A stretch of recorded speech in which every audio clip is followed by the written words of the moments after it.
Good evening, ladies and gentlemen, and welcome to the We the Locals podcast. My name is Josie. I'm Jessica. And we got Stu over there pushing buttons in the corner. Stu, give a shout. Hello. We thank you so much for joining us tonight. If you could please take a moment to like, share, and subscribe to this episode as well as to our channel. Maybe take a minute and text the link to a few friends, a few colleagues, a few people who might be interested to hear about all things local. We would really appreciate it. If you would like to support our channel, we are currently seeking sponsorship. So if you're a business or a candidate and you'd like to get your name out there or your business name out there, please contact us and let us know. Or you could drop us a few dollars through our website or not a Super Chat or Rumble Rant because we are not live. I forgot for a hot second. Unfortunately, at the moment, we are not able to do live recordings, or live streaming. So this is a pre-recorded episode. We are recording on Wednesday, October 22nd. And we do our best. We do not edit anything except if there's any technical weird stuff that pops up, but we do not edit. We want to bring it to you as raw and wriggling as we can, as in reference to Lord of the Rings.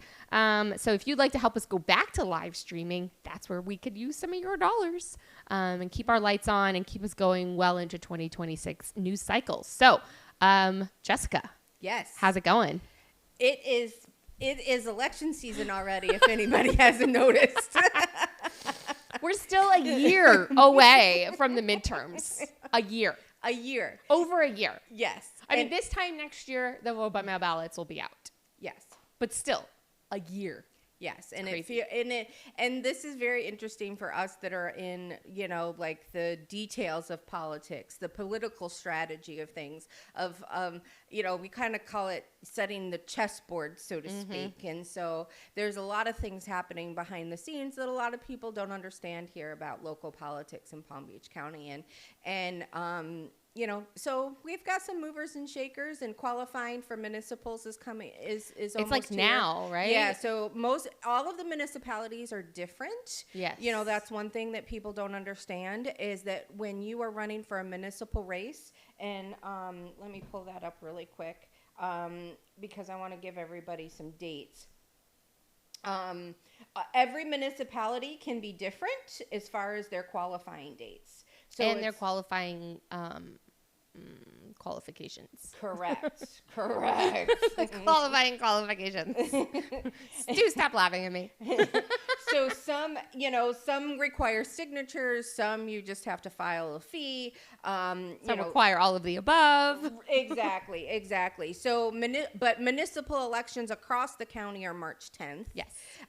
So people, there's a lot of things going around as far as are candidates going to run for city cycle? Are they going to wait for a county cycle? Like, what's going on? So now's the time to request your vote by mail ballot. Now's the time to, check out, who's running in your municipals. Most of the city clerks in your local municipality, on the city websites, will list the candidates that are running, or you can call your local city clerk to be able to get that information, and you can find out when qualifying ends. If you are interested in running for office and you are in a municipality and want to know how it works, you can still feel free to give me a call or an email. You can email me at wethelocalsfl@gmail.com if you're interested in running for office. We can get you in touch with the right people and get you started. My big thing in this cycle is really starting to create a ground game and a field game, so that we actually have a field team coming up, so that when we have our governor elections in 2028, we already have people in the ranks getting ready so that we can have a really powerful 2026 and leading into 2028. So a couple of things that I just want to mention about municipals is that deadline to request your vote by mail ballot is February 26th, so you have a few months to do that. The deadline to mail in your ballot once you receive it is going to be March 4th. Do ask that you do request your vote by mail. We know everybody wants to vote in person, and we wish that that was the way that it would be. Hopefully our legislature works on that this session. But until then, we have vote by mail, so we might as well use it. And this is great for those that have busy lifestyles, not sure if they can get to the polls during early voting. Request your vote by mail. It's in your hand. You don't have to use it. You can still vote in person, and you can and then if you're not able to, you could drop it off at the SOE office or one of the locations for early voting. There won't be, though, just to note, for municipal elections, there will not be early voting. Oh, that's right. There will not be early voting. So That's early right. voting is only required if it is at a state level office or higher. That's So right. unless there's a special election that gets tied in with the early Yes, vote thank with you for that the correction. municipality, which we still don't have anyone sitting in District 89, not 89, 87. Correct. So that could be called as a special election, and then that would trigger early voting Yeah. for the municipals. But I don't know if it'll be just in that district. My understanding is that the governor has no intentions of doing a special election in that race. So we're just going to go in. That district's not going to be represented in the next legislative session? No. That seems disenfranchising. Because by the time, based on the laws on how, because you do have to have early voting, that it couldn't be done in time before the legislative session begins. So to save taxpayer money. I mean, yes, it's a very expensive election, especially if there's Correct. a primary. The one in District 90 is costing almost $1 million Correct. for it to be someone that we know is shoo-in of the candidate. Like, it's so ridiculous. All right. Well, that's interesting. So then I would say if they're not going to, then they won't, March. So there, he could call it for March. Oh, no, because then it's up for re-election. Yeah, so no. So unlikely that that's going to happen. So there will not be early voting for municipal elections. So all of the municipal elections will be one-day voting with vote by mail. Right. So there's not a representative in that office, but there is staff. So if there is issues constituent issues, like those can still be taken care of. There's just not going to be someone fighting for appropriations. Correct. That's sad because Caruso was really good at that. That district's going to suffer. Yeah. It's a bummer. So it's going to be interesting how that all plays out. Maybe some of the other representatives will jump in and try to if pull there's a money for need, their I'm If sure. there's a need, they should go to some of his So colleagues. I mean, these are the things that a lot of people don't understand about politics, is that there's just all of these little, nuances and things that, everybody, that people don't. It's not advertised. There's not articles in the paper. No, there's about no it. class. I mean, there is. You could take political science, but even that, like, I know people who what's up to the governor, what's not up to, there's a lot of nuance on a lot of these things that a lot of people we don't even know it all, and we have to ask other people, and you chat and research and do our best to bring it to you. So, but Clerk Caruso, I love saying that. Clerk Caruso has been going around the county and making sure that everybody knows, like there is staff in that office, so if there is a constituent issue or you do need help, there's channels and ways to be able to get that done and make sure that they're covered. So I don't want people to think like they left them high and dry. Correct. Yeah. So I was actually speaking of municipals, so I'll talk about Boca. Yeah. Here we are. If you look at look at the list of municipal candidates in Boca. It's crazy long. You got 4 people, so we had someone else jump in to run for mayor. I actually posted that on our X page. Oh, you did? Today. Jack from Boca actually wrote it all out, so I went ahead and I shared it. Thank you, Jack. Yeah. I appreciate that. So Josh Joffe, which I guess he's the one of the spearheads or one of the ralliers behind the Save Boca team. Mm-hmm. He's filed. Obviously, Bernie Corn is still filed for both seat A and mayor, so we'll see how that shakes out, which one he decides. I'm going to guess he's going to go with seat A, considering how crowded the mayor's race is, and seat A is going to be less drama for him. But maybe he won't. Maybe he'll stay in the fray for mayor and make it more interesting. And then there's a challenger for Mark Wigder. Her name is Meredith Madsen. And then we've got Robert Weinroth and a woman named Jessica Gray running against Weinroth. So it's shaken out to be probably one of the most populated city council Yeah, elections in a long time. And there is going to be a candidate forum in January that's getting put on by the Homeowners Association of Boca, the one that the Federated Homeowners Association. Yes. Ooh, that'll be good. Yes, I'm going to that. Yeah, so January. Is it the January meeting? January 6th? 14th. Okay. January 14th. Okay. Yeah. All right. So So- mark your calendars. Yeah, so if you're in Boca or want to know or want to see, get your popcorn ready, it's probably going to be pretty exciting because there's a lot of stuff going on in There's Boca. a lot of candidates. And there's a lot of Well, okay, candidates. so since we're in Boca, I'll jump into this for a second. Sure. Okay, so I found this thing, and look, everyone who's watched this podcast for a while knows me personally, knows that I am all about like fighting for things that are important to you and being activated in your community to make your community a better place.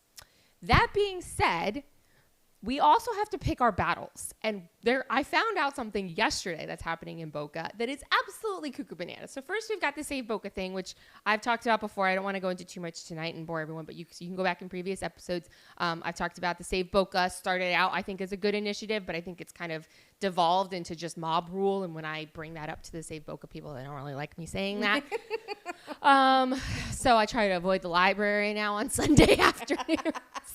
But then, so I'm on Nextdoor, which I don't go on often, but every once in a while I'm like, let's see what's going on. Let's just see. So up in Boca by Boca Chica, which is like, if you're by Costco, it's like between Costco and like there's Costco's on one side and 95, there's 95. And then there's Boca Chica, which is a big string of condos.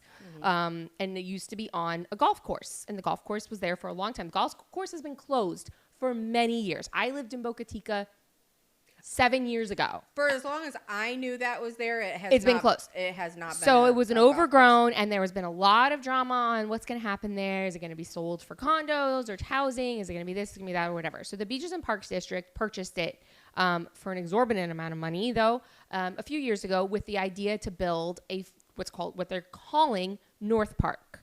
And I've seen the renderings. It's beautiful. It's going to have tons of hiking trails and bike trails and walking trails and outdoor park, maybe like a field house is what I've heard also. So some indoor stuff, because that's a big challenge here when it's really hot out for kids to have a place to go to play basketball or whatever. A pool, like a lap pool. I mean, just like it looks amazing. So fast forward to what's going on right now. There was a proposal brought forward by a private organization to put in a surf pool. So basically, it's a motorized pool to build waves to teach surfing. Because there's a lot of kids who are, which is super cool, because the waves on the beach here are not always consistent. You can't always go out in the water if there's, sharks or seaweed or like this, jellyfish. the big, what is it called? Red tide or whatever it is. So, and quite honestly, as a parent of children, there's not a lot to do in Boca for families. I have people come visit and they're like, what should we do with the kids? I'm like, Gumbo Limbo, the beach, or a park. Now. Yeah, which Gumbo Limbo is closed now. So there's really like not a lot of things to do that are like doing things. There's ice skating, but we all know how now I feel about ice skating, which I avoid. I think I've passed my prime on ice skating, but there's not a lot to do. So this would provide that. It would provide opportunity for kids to learn how to surf. It looks really cool. And so it was a private entity, a public-private partnership, and the private entity brought forward the proposal and was like, hey, here's what it would cost. This is what we'd like to do. They bring forward. People are losing their ever-loving minds. I cannot describe to you the level of they're all capital letters for the entire posts of people losing their minds in this. They're going to ruin our green spaces and they're turning it into concrete. They're ruining North Park. North Park doesn't exist. It is an overgrown golf course that costs us thousands of dollars to maintain so that it doesn't become even more of a jungle or a place to hide dead bodies, which, by the way, there was a dead body found on that. A judge was killed several years ago when I lived over there. They were digging up a judge like a mile away from me. Oh, yeah. It was crazy. Crazy. You guys can look that one up. But that's what it would become, is an overgrown pile of mess. So these people are actually speaking like putting this in would ruin a current park and current green spaces. Those spaces are not accessible to anyone. There's nothing there. It's not like you can go hang out at the park and enjoy nature. There's no place to walk. There's no place to sit. There's no place to be in the green space. It's literal just golf course. And then a friend, full disclosure, I do know the person who's bringing the proposal forward because Boca's a tiny town. So as soon as I saw all of this going on and I saw her name mentioned, I was like, what's happening? She's like, I don't know. She's like, one of the big complaints that we're getting is it's going to use so much water. She's like, we researched how much water is used on a golf course. She said this uses and consumes less water than one hole of a golf course. Wow. That's how much water golf courses consume. Right. She said everyone's freaking out about the sounds. She's like, literally people said that they don't want to hear children laughing because they are calling it a water park. But she's it's not necessarily up close right next to. It's only going to affect like one side of one building. Yeah. Where it'll be like noises. Because the way those buildings are shaped, they're yeah. kind of like cockeyed and like diagonal. So bottom line is this people are doing the NIMBY thing. Yeah. People are saying these people, they want a golf course. The people who live in Boca Chica want a golf course. And they're not going to get one. Like they might get, were talking about in this North Park, then they should have got their homeowners association together to buy the property to create a golf course. They want a golf course without having to pay the dues and the fees to live on a golf course. Right. Is what they want. They want the city They want the city and parks to do it. Which part of the North Park did have like a 9-hole range. And they're still going to keep that. So this is not going to remove that. This is like in theory, everything is variable. And she told me that literally someone said that they don't want to hear children laughing. That's ridiculous. That's the most beautiful sound in the world. Right? Children laughing and having fun. Yeah. And learning and having a safe place to go and a place to build skills. And they also, I read this on the thing. That's why I texted her. Money laundering and somebody's paying somebody off. And I was like, what is happening? She's like, oh my gosh. She's like, I wish we had the kind of money to do something like that. No. Like we were like, hey, this might be something cool. Let's propose it and see what happens. And she's like, people have lost their minds. So my full story and full circle to bring this back to is if we are going to use our voices in the community, they have to be like logical, educated, and selective. Because if you call wolf over every single thing that government does, they will never listen to you. They put you into the bucket of the crazy people. Yeah, it's so interesting because everybody was just desensitized and turned off and didn't care anything about what their local government was doing for decades. Yeah. And now all of a sudden it's hyperbolic. And this is putting it. They're like, she's like, you're right next to I-95. This would actually. They're like, no, we like hearing 95. And she's like, it would create a sound barrier for you because it's water. It absorbs sound. And they're like, no, we like hearing 95. And she was like, I don't know how to respond to this.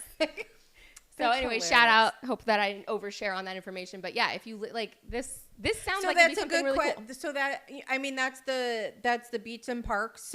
Which is a separate government entity, so to speak, as its own board. It elected board. Yep, has its own voters or voting body. So another thing that if this is something that you're passionate about and you want to learn about, you need to watch those meetings and you need to ask those board members questions. And I believe they have public comment and everything. Yeah. It's a public entity. They have. That's why. So she was at the meeting to propose. They were at the meeting to propose this, and there was all these protests. All these people. They're organizing like a whole meeting about it at like Sugar Sand Park to talk about this whole thing. And I was like, at a surf pool in a park that doesn't even exist. Wait. But once it's here, they would absolutely love it. Probably. Right. Well, they're not going to like it because then their grandkids are going to want to come visit. And they're going to be like, no! It is like the most, I'm sorry, I do not want to offend. My parents are boomers and I absolutely love them. My parents are amazing. But there is this like, it's like 100% this like boomer mentality of like, I have nothing better to do but complain about things that I don't like. Yeah. And God forbid that it be something good for the community and the upcoming generation that want to raise our children in a nice, beautiful little city and have things to do with them. Right. That our children aren't just online and putting their faces in screens. Into Roblox. And oh, yeah, Roblox, exactly. which we'll get to in a minute. I don't want to derail too much. Well, there's a whole thing going on. Yeah, so that's really interesting. Actually, let's go ahead and derail into that. You want to go into that? All yeah, right. because there's some other, I'm gonna, have to totally switch topics. So okay. Let's go into that. So this is another one that I have like a list of things that I was like, oh, this will be good to talk about tonight. Oh, this will be good to talk about tonight. So what is Roblox? So Roblox, okay, I'll be honest, I'm not exactly how it all works because I'm not a gamer and I don't really allow gaming in my home, with good reason, which I will get to in a second. So, but from other people who have spoken about it, Roblox is like a gaming platform that allows creators to create games and then market games and people to play them. Is it similar to like Discord? Discord's more chatting. This is gaming. Okay. So what it means by gaming, I have no idea. I don't play games. I don't play video games. I don't play any of these things. I was not allowed to have a Nintendo when I was growing up, so it wasn't something I would grow up familiar with at all. But from my understanding, and it's internet based, and the big problem with Roblox is that it is chat, allows for chat. So like I can be in another part of the country or the world playing this game and interfacing and chatting with someone else playing the same game. So it's like Discord. Okay, see, I don't know a lot about it. About Discord. People might be a little bit more familiar with Discord, so that's why I just wanted to make that connection. So basically it allows for interface. And so what's happening is there's a lot of predators because they're not doing a very good job at screening and protecting child users. So children are allowed to use it. There's no age restriction. And people pose as children. Predators pose as children and gain the trust of the children that they're playing with. They build friendships and all these things. And then kids, they, solicit pictures or information, personal identifying information about the children or the families. And there have been instances where then it has led to them trying to meet up with the child. And we can all infer from there what's going on. Correct. So Roblox has refused thus far to do anything from my understanding, to do anything to put protections in place. And so the Attorney General of the state of Florida, Uthmeier. Love him. What's his name? First name? Something. Uthmeier. I can't remember his first name. I can't remember either. What is it, Stu? No. James? James? I think it might be James. All right. I know. Oh, come on, guys. So, is it James? Yeah, I'm pretty sure it's James. So Uthmeier is he's the state attorney general, and he is it's James Uthmeier, and he is pushing Roblox to put like parameters, and basically he's going to bat to fight for children and families in the state of Florida.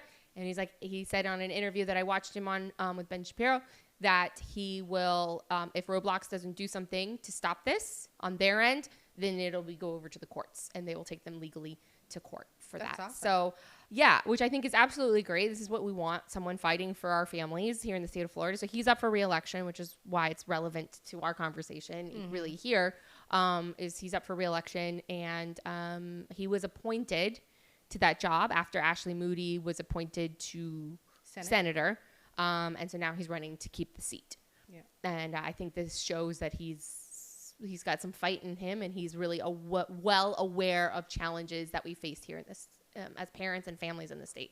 So I think it's pretty cool. That is pretty cool. Yeah. So right now, also, in the state, so it's committee weeks. So a lot of our state senators and state representatives, if they're on a committee, they are looking and reviewing bills, and so this is where kind of like where the sausage is made, I guess, is a good place so I actually to haven't had a chance. I got to spend a little time. I will between this episode and the next one to look through submitted bills, because bills are starting to be submitted. Yeah. So Stuart and I were guests of South Florida Freedom Fund for the CFC breakfast. Which, can you give CFC is? The Christian Family Coalition. Okay.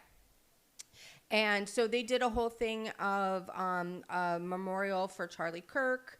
They did a whole thing for him. They actually had somebody from Turning Point Faith come and accept that. Sarah Baxter actually had a county Day of Remembrance for Charlie Kirk that was signed by the county commission. So she presented that at the CFC as well. First of all, I just want to thank South Florida Freedom Fund for inviting us and letting us be their guest and being able to attend. But Ann Gergwood gave a legislative update. Meg Weinberger gave a legislative update about what's kind of going on and things we've talked about previously about like what they did throughout the year. And so, a couple things that they're working on. I didn't think to take too many notes when I was there. I was just really kind of just engaged and paying attention. Clerk Caruso was there. He kind of talked about his office and what he's doing. And this is also, again, where he mentioned like there is staff in 87. So, just be aware of that. And then Rick Roth also spoke. He is a candidate for Senate 26 this next cycle. Yep. Lori Berman's turned out. So he did a great job of kind of talking about, Charlie Kirk. And it was emceed by Dr. Gina Loudon and her son, Bo. And so they just did a great job of, just kind of bringing everybody together. It was the largest turnout for the CFC breakfast that they've had to date. Wow. So that was really awesome. And then they also pushed forth the aspects of going to the school board on October 15th. Yeah, let's talk about that. Yeah. So I don't know if hopefully you watched that school board meeting. I watched some of it, I'll be honest. Yeah.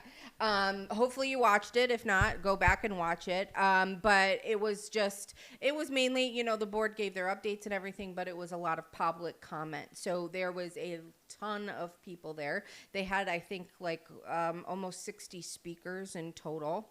It broke my heart in a lot of aspects because they made it about free speech and they made it about race. Of course they did. And it's just sad because it's like that's not what this was about in regard to Edwin Ferguson, who is school board member 7, who's currently running unopposed and is on the ballot in August of 26. Yeah. So if there's a moderate or there's a Democrat out there who's willing to run against him, because that is it's a D36. Yeah. So it's a D36. But if there's someone who's willing to run against him, please let us know. I even said because it's a nonpartisan race, so you don't have to be any party affiliation. We don't have to know your party affiliation if you would like to. If you think you have a shot at running against him. I was at the South County Region meeting for the REC last night, and I even said this probably won't be too popular in this room, but I'm going to say it anyway.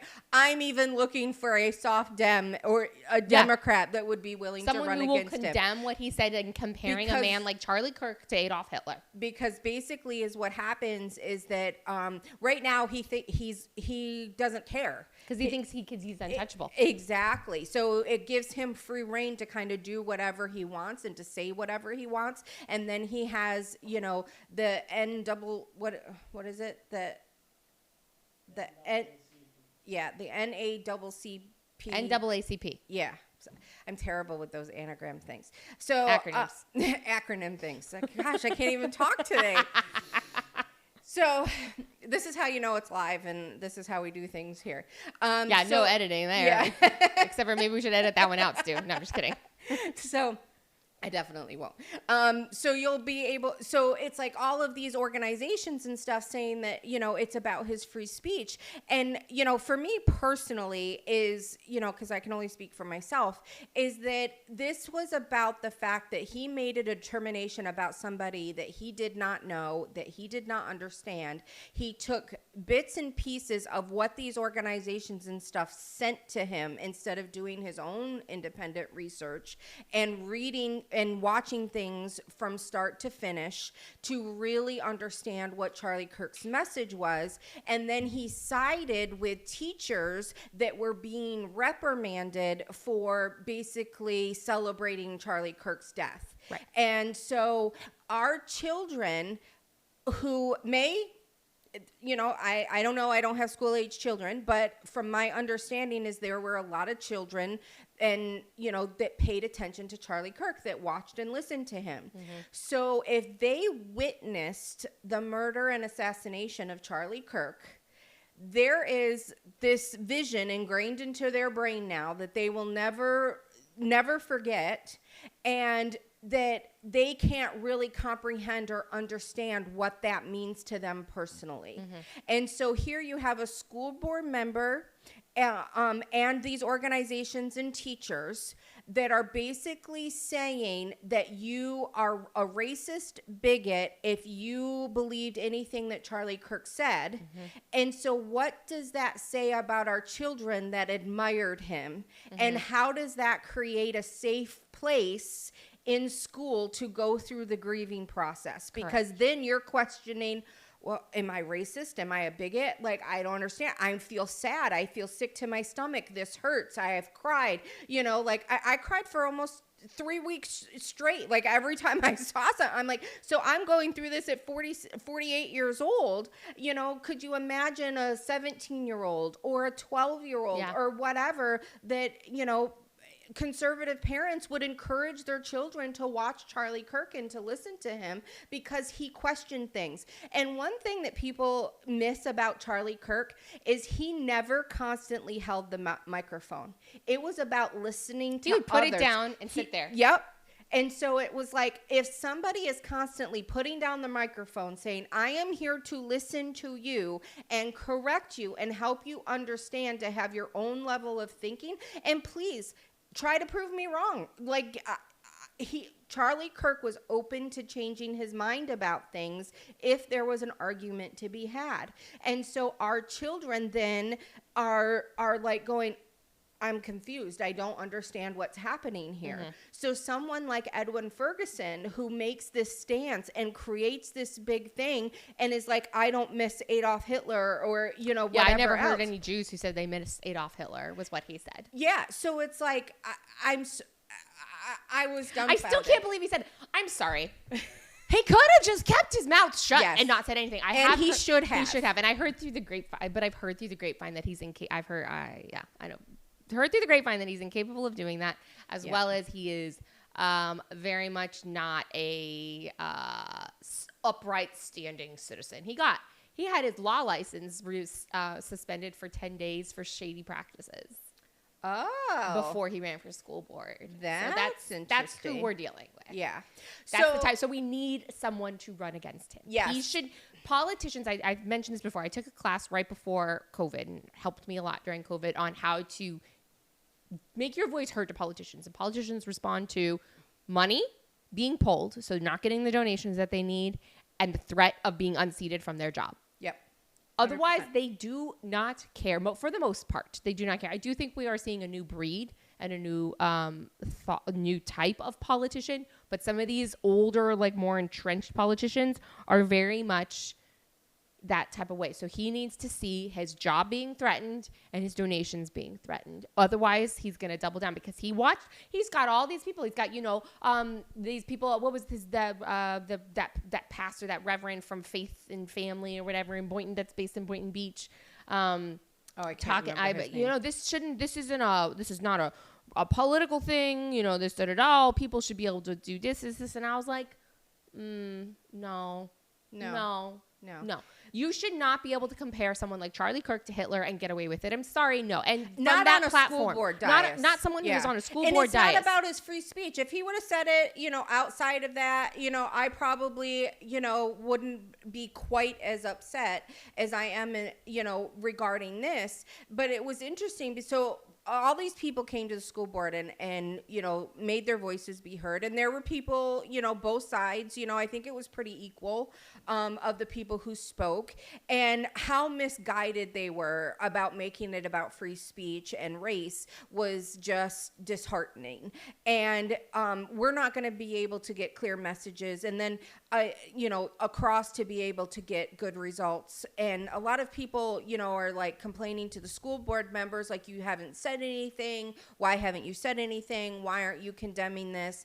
And the thing of it is the school board is not responsible. They're peers with Edwin Ferguson. They're equals. So having, infighting and stuff going on the dais really doesn't help our children either. No. Because they need to focus on what our kids need today as far as their school system and everything else. So I actually got some education by one of our school board members that they can't do anything in that forum, but the governor can and the commissioner of education.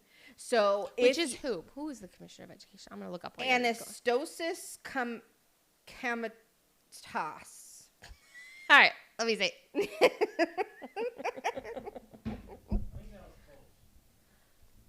You see the Anastasis and then Yeah.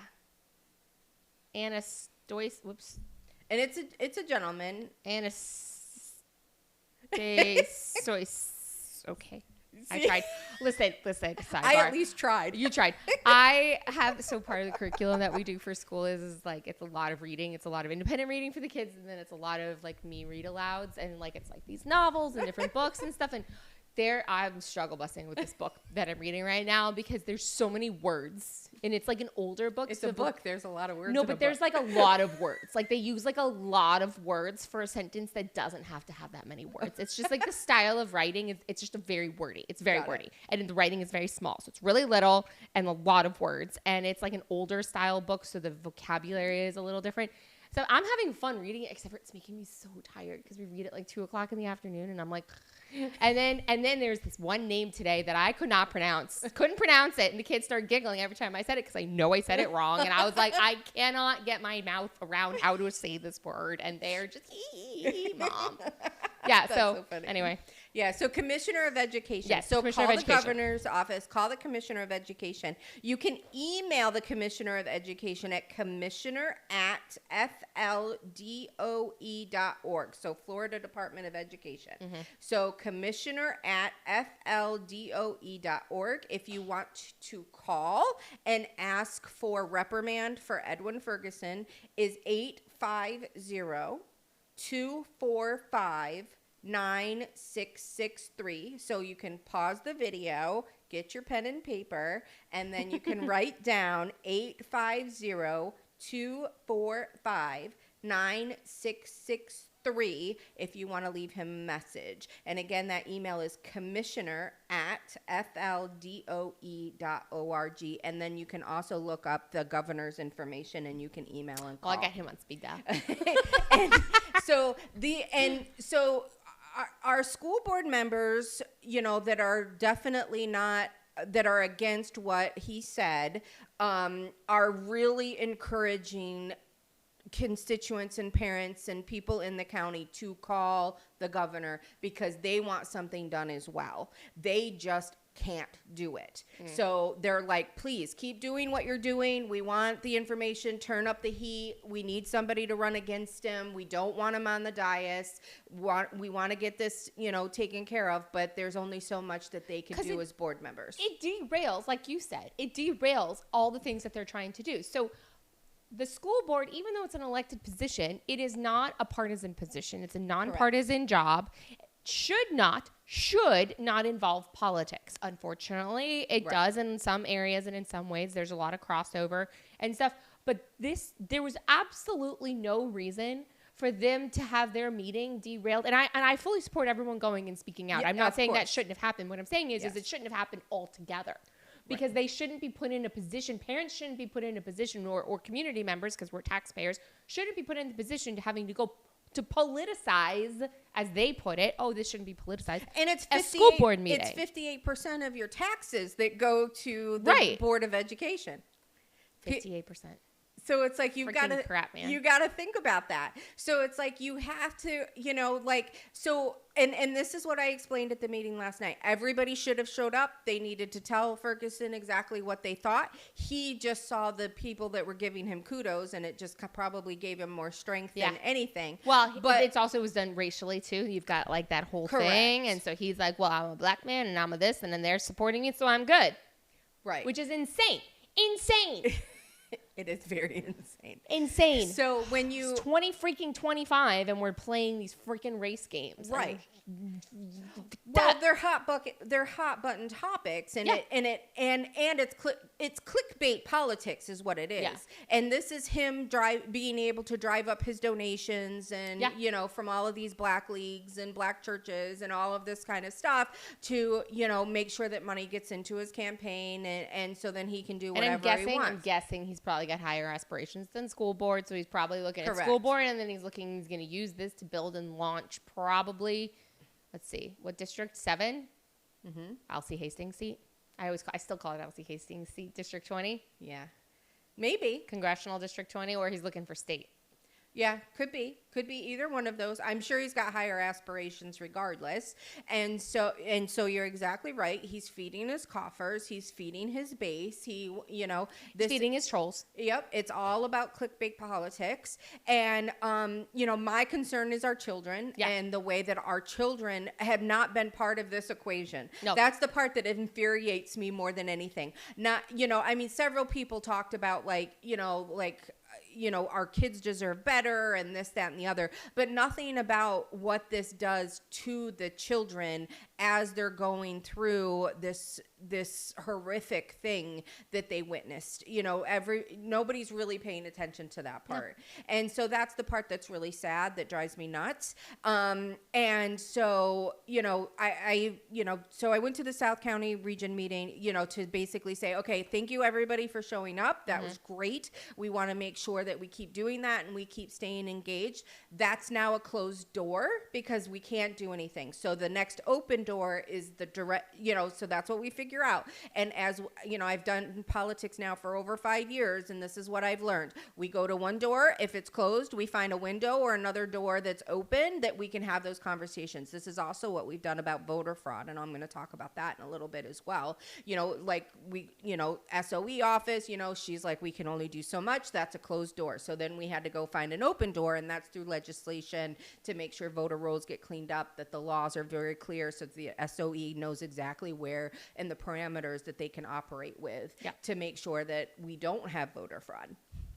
And so the closed door is the school board. The open door is the governor and the commissioner of education. So we just need to switch the momentum and really push to get that done. Several teachers have been reprimanded and put up in front of the Commission of Education for this negative talk about Charlie Kirk and celebrating his death. So there are hearings and stuff happening in the state for teachers that have done this. People teach your children. Yeah.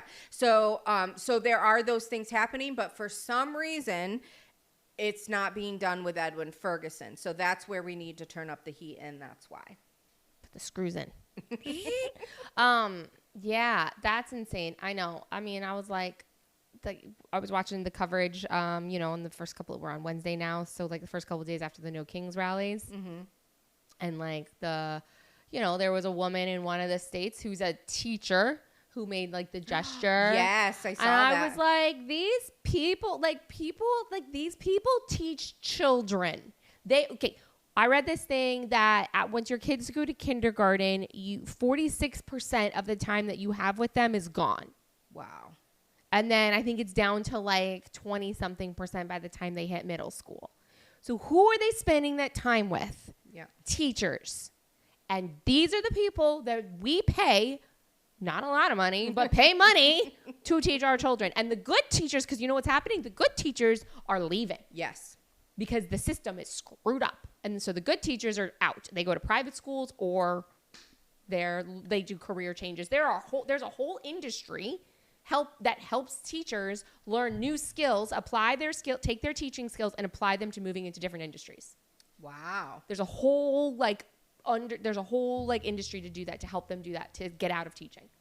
Yeah. And but this is also, it's a lucrative job. And then this is also, and then it, it's a double-edged sword, because then it creates all of these openings in the education system, right. And then they have to hire these crazy leftist people because they don't have anybody that are the good teachers that are willing to fight for children and stand up.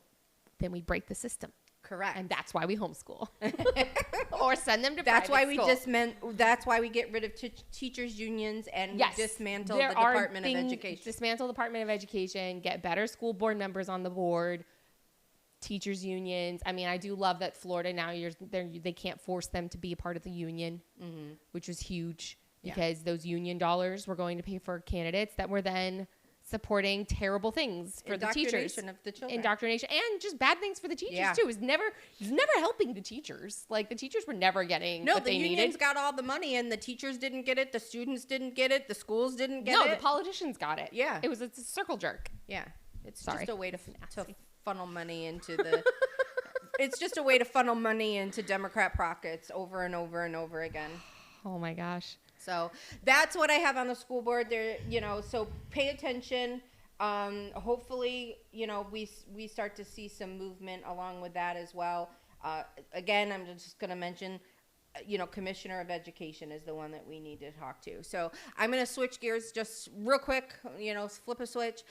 City of Boynton had their city manager and city attorney's reviews, which was very interesting to watch, where it's like, so. Are those live? Like you can watch their review, like Yeah. their personal, like their like performance reviews? Yes. I Yeah. love that. Yeah. So, city attorney went first. I can't remember her name. I should have wrote it down. I apologize. Is for Boynton? Yeah. Okay. And so this was the first time that they actually had an in-house hired attorney. So they've been using it. like a firm. Yeah. So they just used to hire a firm and, did everything through there. So this is actually the city attorney. And, her, I'm not going to bore you with all of the stats and all of that kind of stuff. But, she's how much money she's gotten in for the city, how much settlements they've gotten. They've got a bunch of the PFAS funds. So she's doing a really great job. And so, all of the commissioners, were just like, this was really a good thing that we did for the city. And then it came to her salary evaluation. She's like, I came in at a very low bar because I know that this was new for the city and I wanted to make sure that we were using taxpayer funds wisely. And now that I have, she basically is like, I have brought in millions of dollars into the city now. So I'm asking for a 10% raise. And they could have voted either way. They could have been like, no, we're only giving you 2%, like whatever. But they were ecstatic with what she's been able to do. They said that she's very responsive. She answers her phone on weekends and nights and holidays and whatever else. So they were very impressed. So they did agree to give her a 10% increase. And then the city manager, who is Dan Duggar, who actually we know personally. Shout out Dan Duggar. Yeah. So he's been the city manager. It's been up to, he actually got his MBA this last year. Oh, yeah, I heard he was doing that. Yep. So, they asked, that was kind of one of the things is that he wanted to continue his education to make sure that he was educated and knowing, city government and how it works. Running the business. And it's all a of business. that, of that kind of stuff. He's very proud that he's got full staff in the police department, the fire department. He really, focused on beautification of the city. Didn't matter if it was FDOT or if it was county or whatever, like, let's go spray wash. Let's get things cleaned up. We're in the city. We live here. We need to take care of our places regardless of whose responsibility Is he from Boynton? Yeah, he lives in Boynton. But is he from there originally? I know he's a Florida boy. I don't know, but I don't know if he's a Boynton. I don't know, but it sounds like he's been here a long time. Yeah, I think it's in his. Talks. Yeah, I agree. Yeah, I don't know for sure. And he's a veteran. And he really loves the city, and he's not an ego guy either. He wasn't, patting his own back at all. He gave all the credit to all of his team and department heads. He's like, they make my job easier. And everyone on the city commission was like, I didn't like you, Dan, and I thought you were going to be terrible, but you proved me wrong. Really? Yes. That's amazing. Yes. They were like, I didn't think, even Woodrow Hay was like, Dan, I have to tell you, I have been very impressed with what you've been able to do. He echoed the city attorney and was like, I am asking for a 10% increase. He was the low end of all of the similar municipalities. He got, like Boynton was, 8 out of 10, you know? And so they actually, and I believe it was Woodrow Hay, and I apologize if I'm wrong, please correct me, but I believe it was him that actually said, you deserve a 12% increase. Good for them. Yep. I'm telling you, Boynton is coming for you. Coming for us. They're coming for us here in Boca, guys. So that was, so they, and he was shocked by it. You could tell, like, he was like, he did not expect it. He was so taken back, and he was so humbled in that moment that he was just like, thank you. You know, and it's so good. He's got a young family. I was just going to say, you know, he's married, and I think he's got like a handful of young kids. A few young kids. His kids are younger than mine. Yeah, his wife Yeah. is amazingly beautiful. I was like, wait, really? You told her? I mean, not that Dan's gorgeous. What are you talking about? I wouldn't. That's not the word I would have used. But like, she's like Handsome. She She's looks handsome. she looks like she's tall, and she looks like a model, and I was like, huh. Good for you. Good for you, Dan. She's beautiful, and she's super sweet. Yeah. Super sweet lady. Yeah. So I think they have a couple of kids. Yeah, 1 or 2 kids. I can't remember. So that's Yeah, awesome. so Congratulations. Yeah, so they got raises for being outstanding performance. And I'm just going to put this in is something that I would love to see Boynton. And Boynton's in a better place than I think Delray is. But I'd love to see Boca too. They need to raise their commissioner salaries. They are way too low for the type of work and everything that they do. And I think it's like around 40 grand or something, if I'm not mistaken. Boca's is like 32. Yeah, somewhere between like 30 and 40. And we have a huge demand on our local elected officials. And to just not even give them a livable wage that they can focus on city business. It's crazy because it's supposed to be a part-time job. And it's not. But it's not. And so like Exactly. when it was created, it was supposed to be a part-time job. And back in the day, it was. It was easy to be able to do Well, when that. the city only had like 30,000 residents, Correct. sure. But Correct. in Boca, we're at 100,000 residents. Like, Right. that's a full, like. And from my understanding, all of the municipalities, like, they haven't really raised their, you know, their elected officials, you know, wages. No, because every time they do, people lose their ever-loving minds. Right. Again, And going back to what I talked about Right. before to tie back to, of picking your battles and understanding Yeah. what you're asking. Because it's easy to say, oh, these people just want to pay themselves more.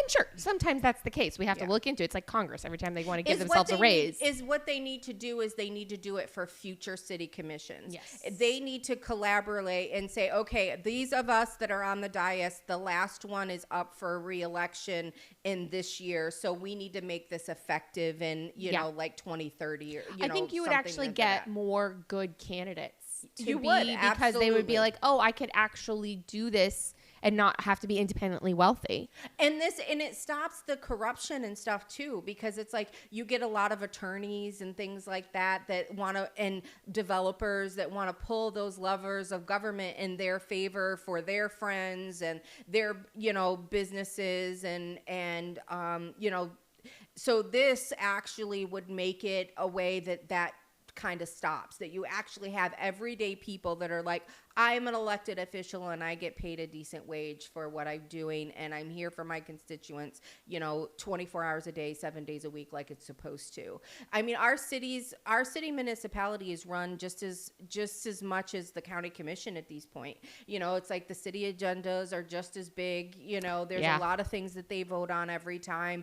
There's a lot of things that go into the city commissions and councils that a lot of people don't understand. And it's not just ribbon cuttings and, you know, showing your face at events. There's work that needs to be done. Mm-hmm. And when you don't have an active city council or commission, then the city manager is making all of the decisions. Correct. And or the city attorney.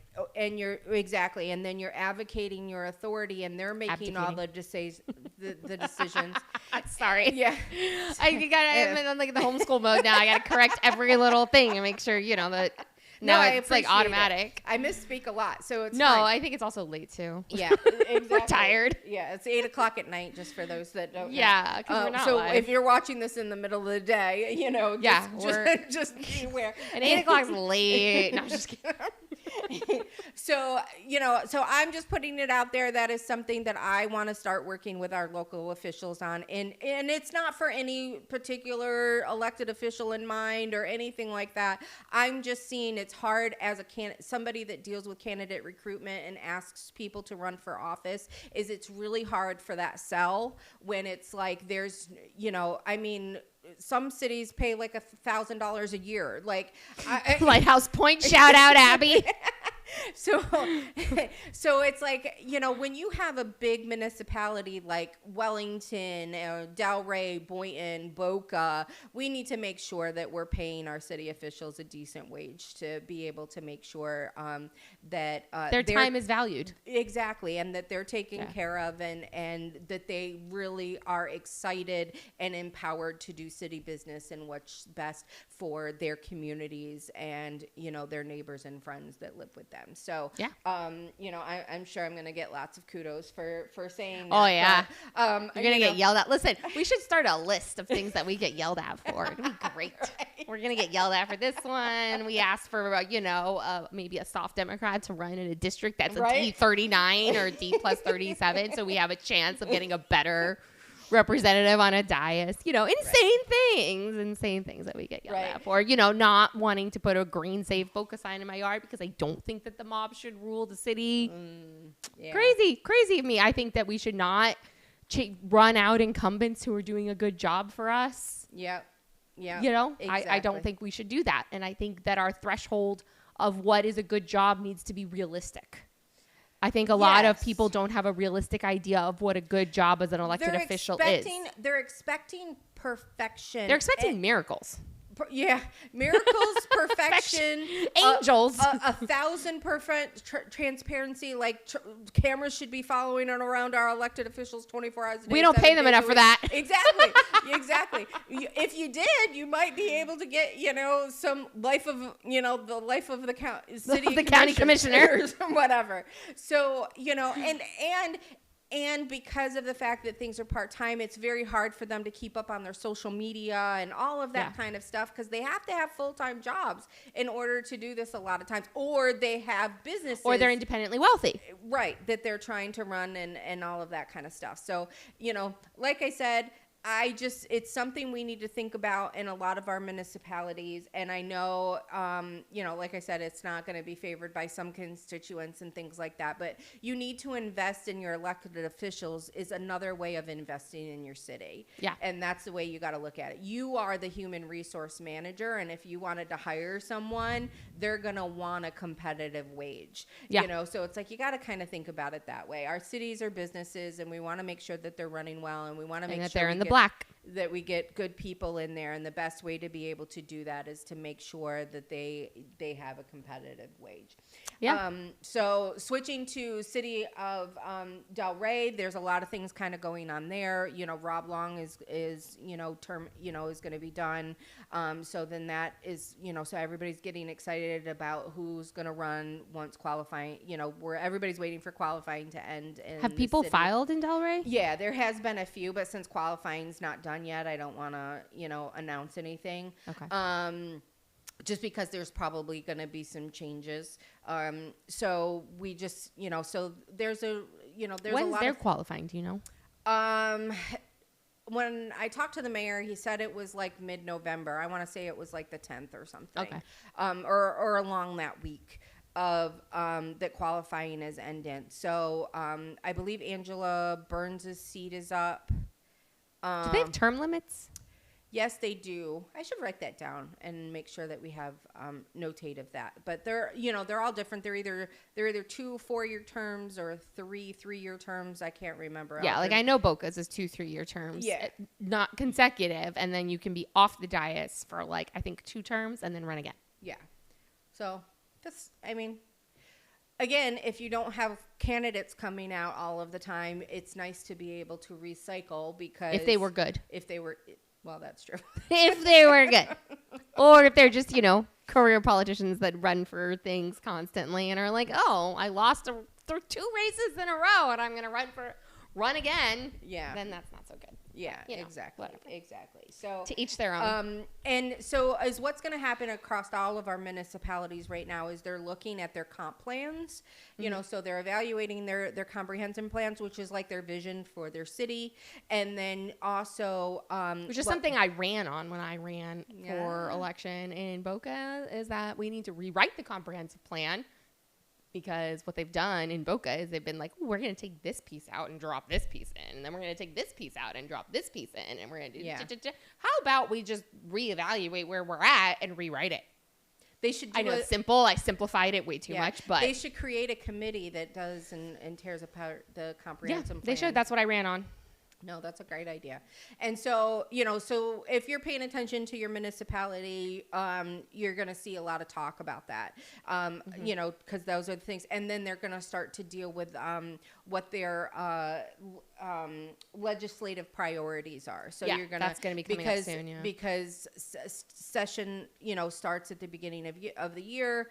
And so, you know, Palm Beach County Days. I was just about to say Palm Beach County Days. Are you going to go? When is it? I do plan on going. I do believe it's like the first or second week in January this year, if I'm not mistaken.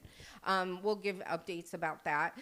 There is a legislative delegation this week, I think. I think it's tomorrow, if I'm not mistaken, or is it next week?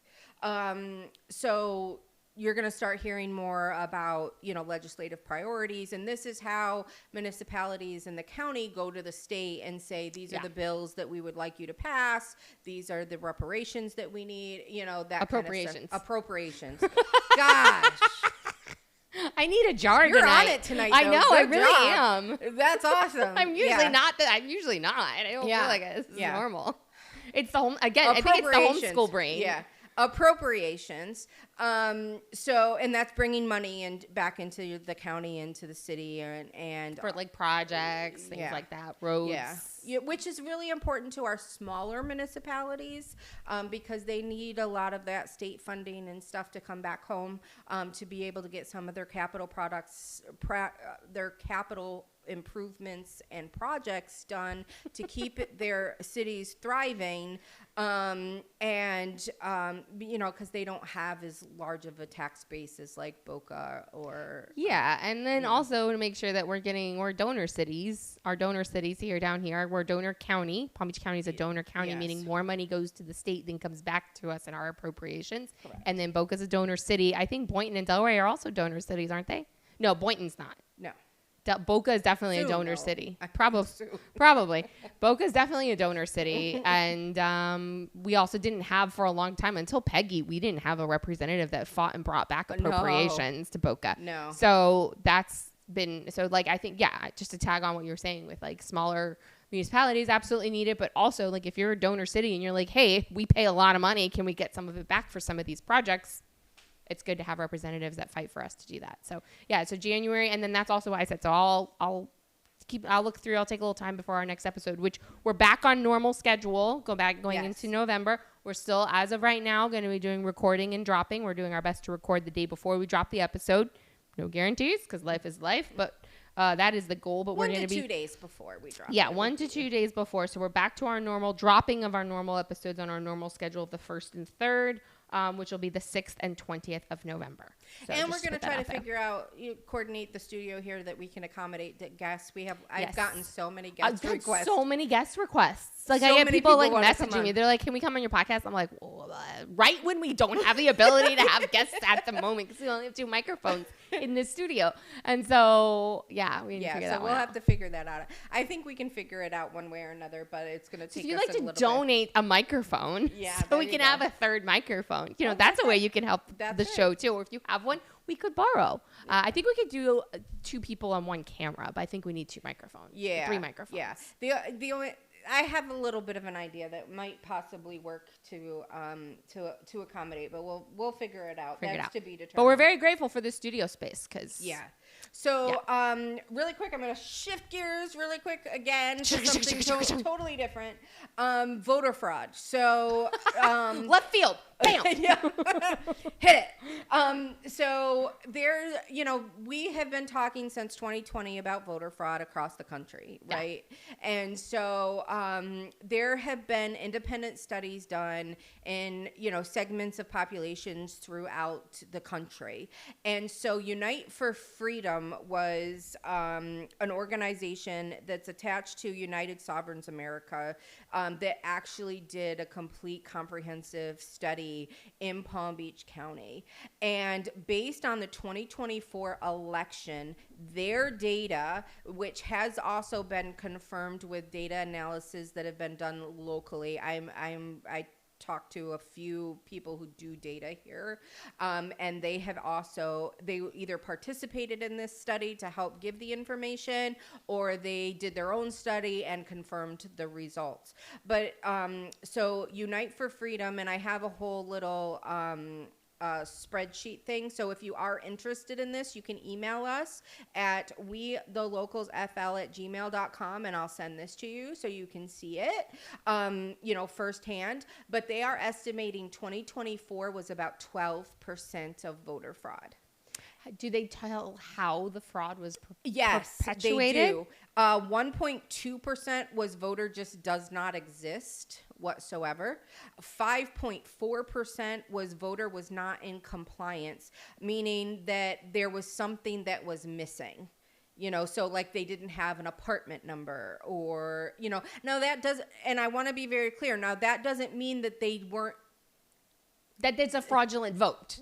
Well, it means that the vote shouldn't have been counted. Right. It doesn't mean that the person doesn't exist, that they weren't registered to vote, that there are things, but there's missing information from their file. Therefore, it should have disqualified them from being able to vote. Correct. Okay.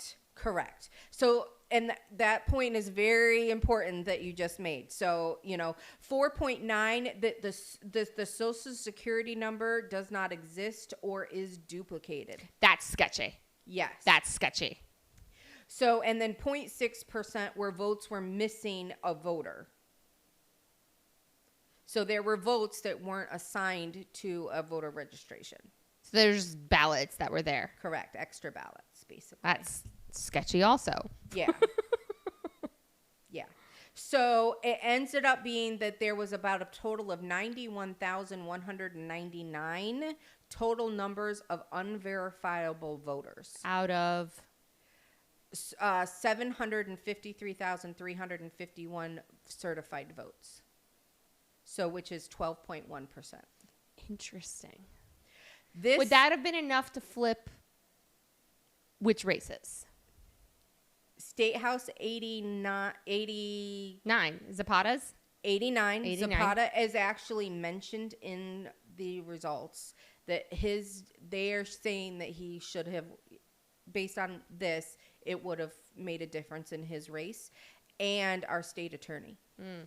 Oh, yeah, because that was only like a couple points. Correct. But none of the other races.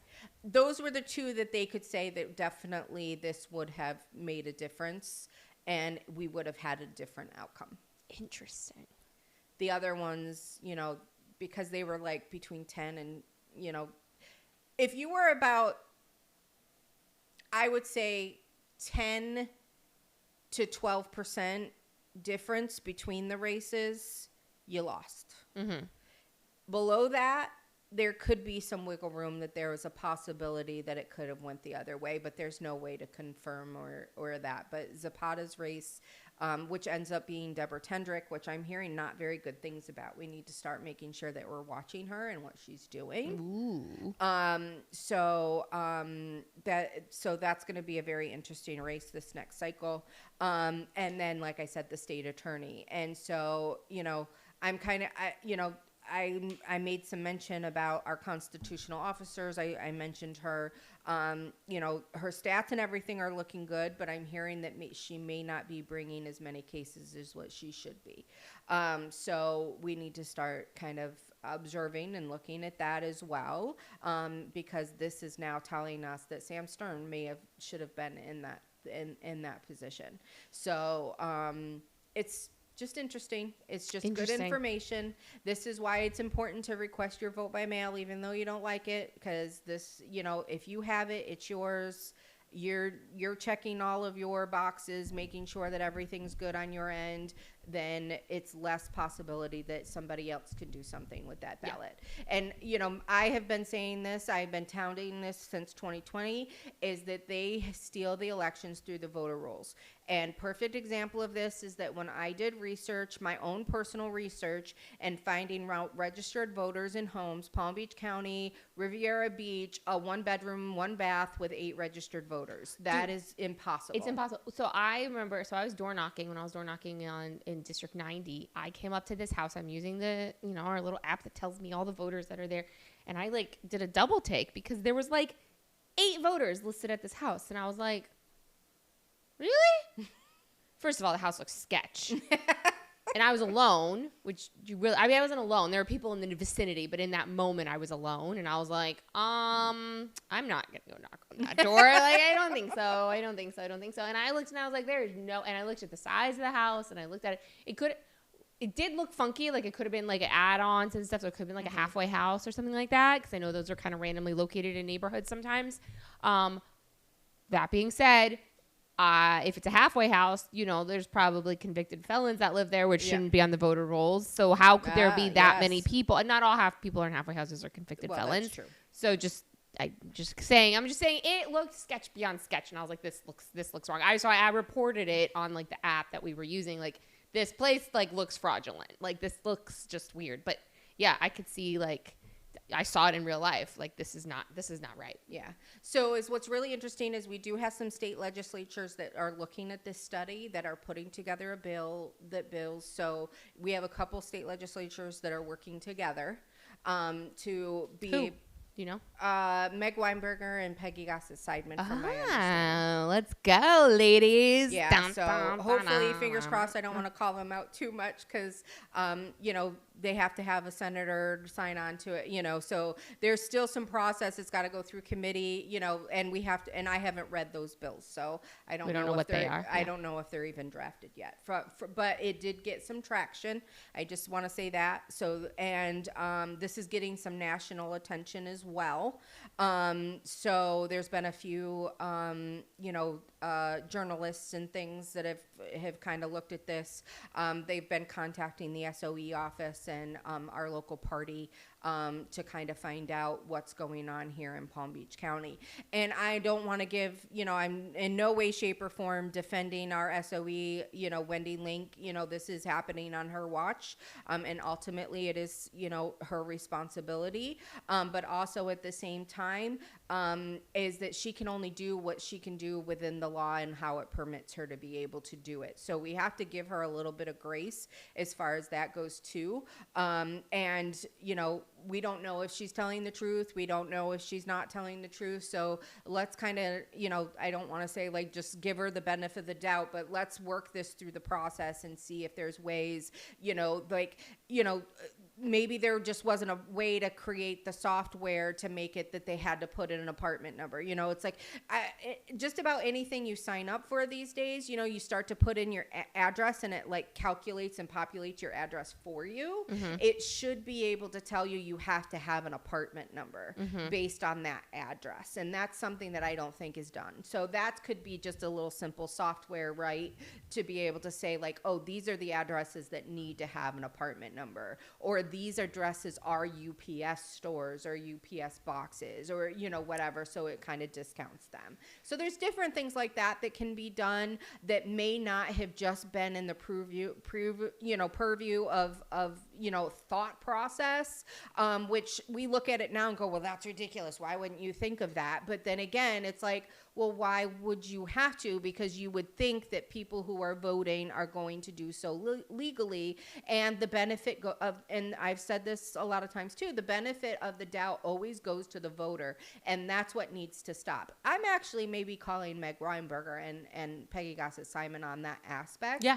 Is that when somebody's voting behavior changes, it should be flagged and it should have to be verifiable. So if you haven't voted, because how they do it through the voter rolls is you're on the voter rolls forever, even if you don't vote, so it's if you're not an active voter, you can still stay on the voter rolls for several cycles. And then is what happens is if, these tech companies or people break into the system, they're like, oh, these voters haven't voted in 2 cycles or 3 cycles. We're going to vote for them. Mm-hmm. And so that's when it should be like, oh, wait a minute. This is somebody who hasn't voted in 3 cycles. We need to put this aside, not give the benefit of the doubt to the voter, and just make sure they hit all of the points. Verify. Well, and verify it. Because there's also, since we have no national, and I'm not advocating for this, I'm just pointing out a fact that we have no national voter Correct. registration database. So, for example, if you move and you become an inactive voter, if you don't actually, and most people don't, I don't know anybody who's left Florida that has actually contacted the SOE office and said, I'm moving, take me off the voter rolls. I never thought to do it when I moved from Michigan. Right. So people move away and then they stay on the voter rolls. They go register to vote in their new state. And now, like you said, they become vulnerable. That name or contact becomes vulnerable to become fraudulently voted for in the state of Florida. And now that person, in theory, looks like they voted twice. Right. So I think exactly that. The voter behavior change, they should make, parameters in what that behavior change is, and then it gets set aside to be re-verified before the benefit of the doubt just goes to the voter and the vote is counted. I think that would eliminate a lot of problems, and it would be less likely that they would be able to make those, to be able to steal those vote by mail ballots or to steal or just inject ballots, because as I said, in those, there's some that just extra ballots that didn't actually belong to a voter, and it is not, and we learned through 10,000 Mules. Was that the one with the Dinesh D'Souza? Yeah, something like that. 2,000 Mules? 2,000 Mules. 2,000 Mules. So is what we learned through that is that they inject ballots into the system, but it is not illegal until it hits the box. So they can get the paper, they can get the envelope, they can print it, they can do all of that, and none of that is illegal. Yeah. It's not until they fill it out and put it in the box is it illegal. And so if you can't prove that someone put it in the box, who do you go after? Yeah. So it's like... so it has to go back to the voter rolls, because if the voter rolls are cleaned up, then there's no room for bad actors to come in. Right. And injected ballots in the system. Into the system. So So just fun fact to keep an eye on, because remember that the legislative session is earlier this year than it was last year. So the deadline for filing bills, the first deadline is the November 21st, which is for legal review. Mm-hmm. And then the final draft is January 7th and January 9th, depending on the type of bill. So it's not that far away. No. Legislative session is I can't believe we're more than halfway through October and we're about to hit Halloween and then go straight into the end of the year stuff. It's insane. Yeah. Sure. So yeah, just kind of to tag on that. So any of these bills, now is the time to be contacting your representatives and saying, these are the bills that we want. This is what we want to have happen.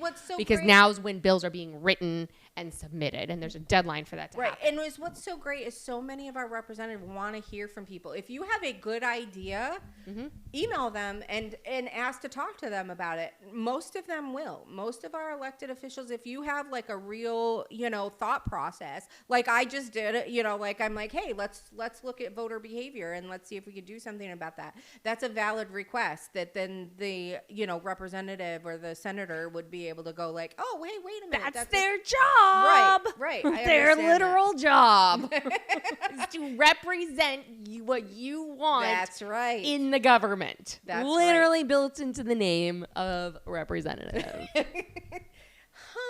Huh. Wow. That's interesting. Interesting. That you put it that way. What you gonna do?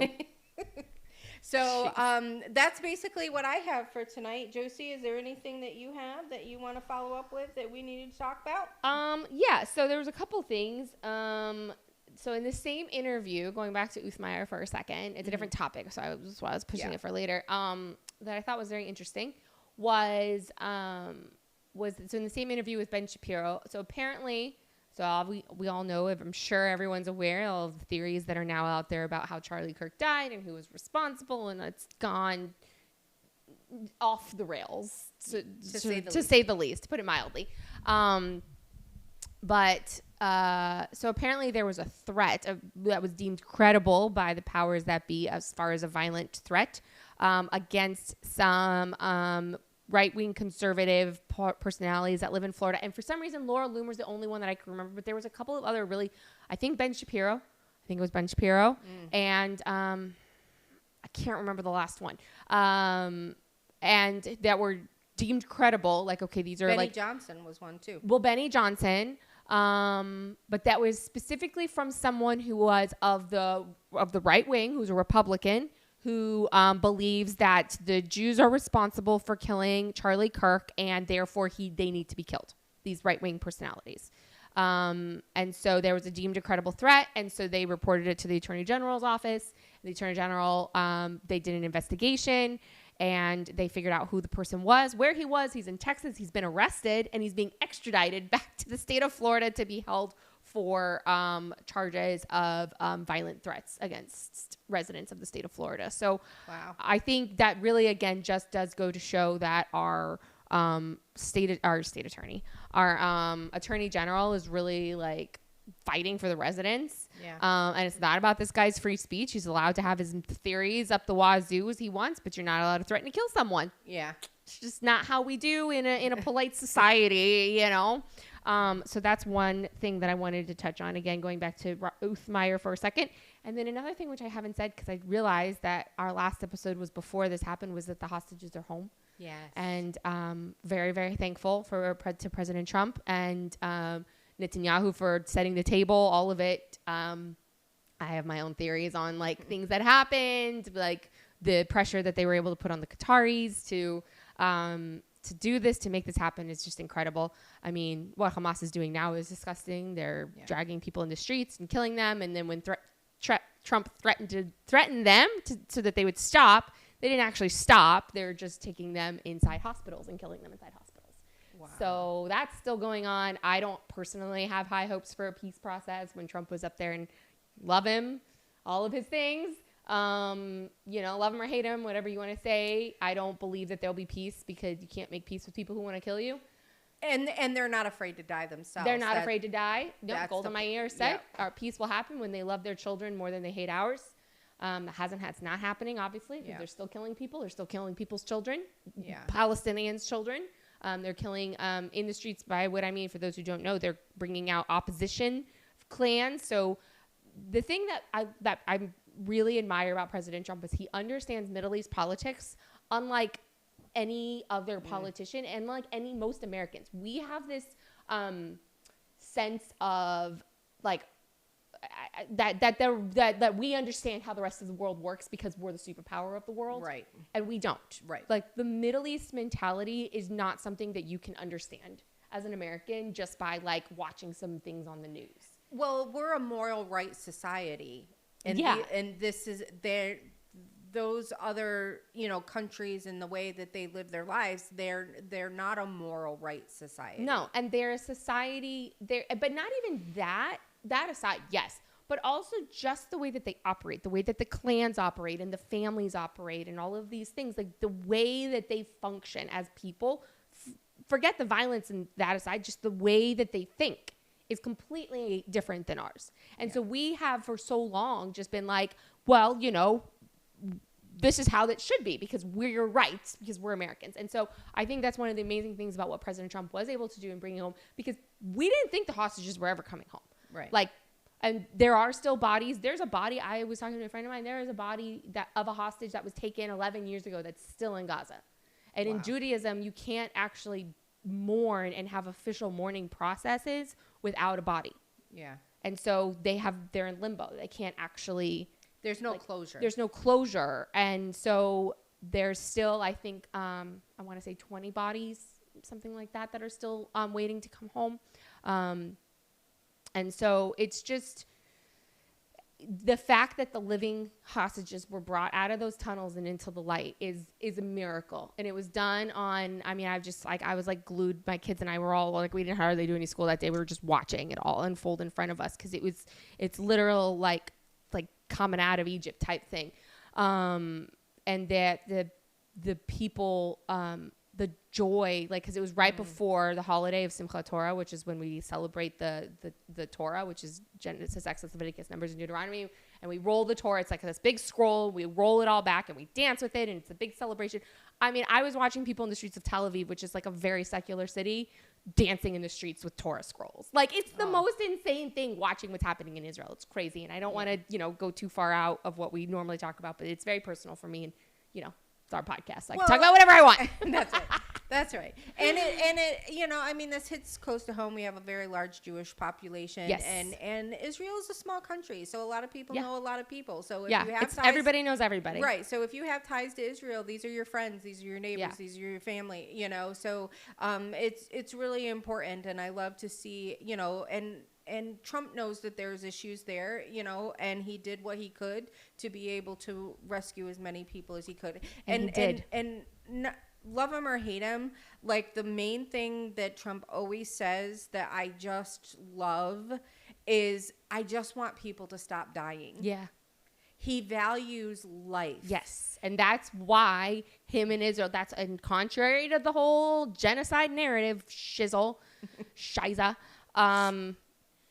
That's what Israelis want. They just want to live their lives. They just want to live their lives. And like the celebration that Trump got in Israel was beyond anything. I mean, they painted, there is this sign they took, I don't know how they did it. I think they used like lawn chairs that are on the beach, like as they were flying over, because the airport is really close to Tel Aviv, which is on the water. It's like flying into Miami. It's very similar. You're water, city, airport.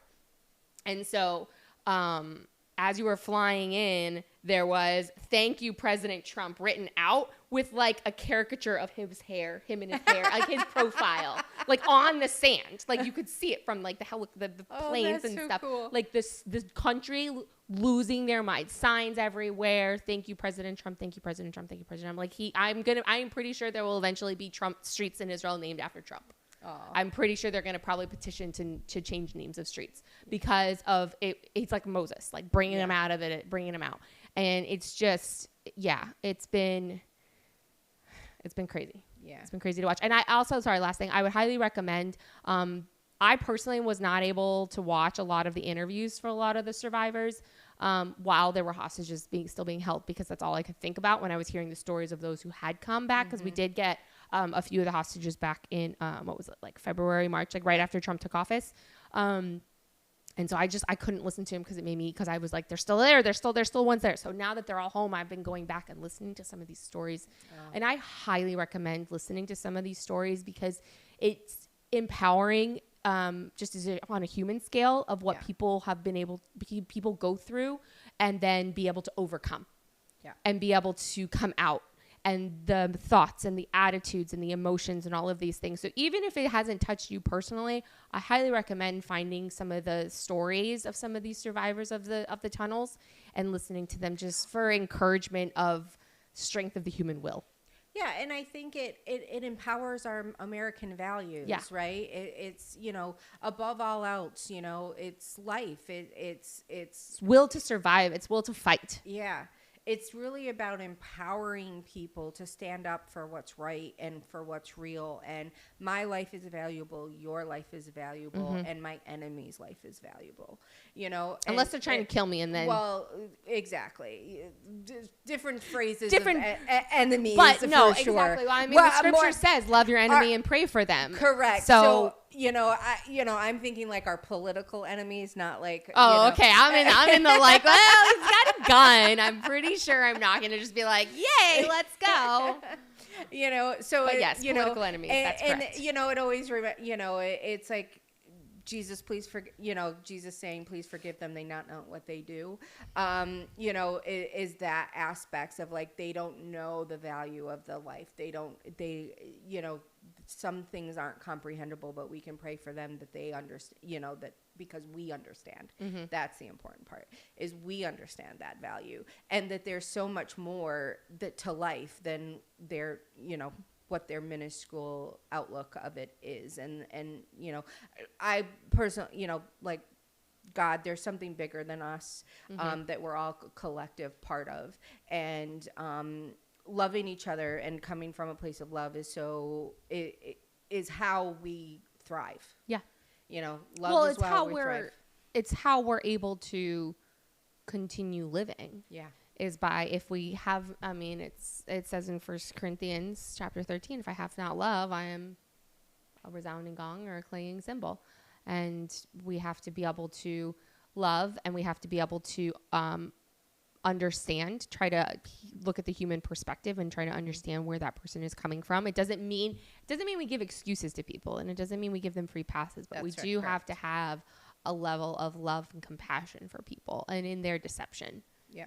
And try to pray them through their deception. Not pray them through, but like walk them through deception and stuff. And actually, I'm going to kind of bring that back local, because we have people, especially on the far right, that, like, I'll be dramatic and hyperbolic, like death to Democrats. Like, you're stupid if you voted for Democrats. And my thing is it's like, especially here in Palm Beach County, our Democrats are not very effective in what they do. Thankfully, they're not very effective in what they do. And anymore. So when people vote for them, it's a safe vote. It's not really anything that carries a whole lot of weight. So when we have people in our party or people who are Republicans or MAGA Republicans, whatever label that you want to give them, is that, if you're calling people stupid for voting and calling for their death, then it's like, why would they then want to vote for our candidates? Because you just called them stupid. Not only that, like, then we become what we hate. Exactly. Why would we want to call for the death of people who disagree with us and then condemn people who call for our death? It's like, I don't know. I'm like, these are people that if we communicate with and we have a good message and we do what we say we're going to do and we live in integrity, they're going to want to vote for our candidates. In theory. Now, I do think that there are those who are so far gone. Oh, there's sure. We've lived in they have the Trump derangement syndrome up the wazoo to the point where they can't even hear you. It's going to be so interesting, like when, 2026 and 2028, when Trump's not on the ballot. I know. What are they going to do? They're going to lose their mind. Yeah, they're not going to have anything to focus on. Yeah. Like, there's nothing. Honestly, on both sides. You've got, like, the Republicans who are, like, worship at the altar of MAGA, where you're like, oh, what are you going to do when that doesn't exist anymore? Like, I'm not saying that the MAGA dynasty is not going to exist. I'm just saying, like, what's going to happen? I don't know. It's going to be very interesting. Yeah. We'll be here to bring you all the news. Right. Because it's like, they're trying to start it with Vance now. Like, you can kind of start to tell. Like, Jen Psaki said something about, Usha Vance. Like, she's afraid of her husband and this, that, and the other. And, which is just hilarious in theory. Because it's like, if you really listen and pay attention to Vice President, Vance, is like, he's the most salt of the earth type of guy. So normal. Exactly. He's so normal that it's like, you cannot have like TDS with somebody like Vance. So it's going to be. It's like they tried it with DeSantis. It's anybody that. Yeah. Look, they took, like, what did they say about what's his name who ran in against Obama in, what was it? Romney? Yes. Mm-hmm. Who's like the most milquetoast person ever, and they made him out to be a demon. Like, this is what they do. This is what they do. I bet it has gone on to like 1,000% more with Trump, that it's just crazy. Like, it's gonna be funny to watch what they know. It really it's gonna be highly entertaining. And I think we're gonna have a lot of sanity come back, especially locally, because they're just not gonna be able to. It's not gonna resonate with our voters, because at the end of the day, we're Palm Beach County, and we have pretty good lives here. We vacation, we have fun, we live where you vacation, except for not you, because you're our local audience, but where people vacation. Yeah, exactly. So there's going to be this just level of just sanity that I think just kind of returns, that it's like, oh, okay, so the best candidates are really going to start winning and be really effective here, I think. So. Well, those are all the things I have. So, awesome. Yeah. That's it. It was great. This was a great episode. I hope everybody got lots of information. If you want any of our show notes or any of the information that we provide us, you can email us at we thelocalsfl@gmail.com. We'll be happy to provide any of the information that we spoke about tonight. You can check us on Instagram at WeTheLocalsFL. You can check us on X, WeTheLocalsFL, Facebook, We The Locals. Our website is WeTheLocalsPodcast.com. You can check our channel links on there. If you want to listen to previous episodes, you can click either YouTube or Rumble. It comes up to our channel, and all of our previous episodes are there, unedited information. Unfiltered. Definitely unfiltered. With lots of beep buttons. No, I'm just kidding. So don't hesitate if you're interested in sponsorships. All of that information is on our website as well. If you loved this episode, if you want to hear more from us, please feel free to drop us, $5, $10, $25, a couple $100 for a mic would be awesome. Anything that you can do to support us and to keep information. As we come into the 2026 cycle, there's lots of information and things that we want to be able to give you so you don't have to do all of that research yourself. We kind of give you the 1,000-foot view so that you can kind of pick and choose what information you want to pick out, and then you get to run with that information and do your own data and research. Don't rely on Josie and I for all of your information. Please don't do that. Please don't do that. We just want to guide you and put you in the right direction so you're making informed decisions when it comes to the ballot box. Yes. So have a great night, everybody, and be sure to stay local. Bye. Bye.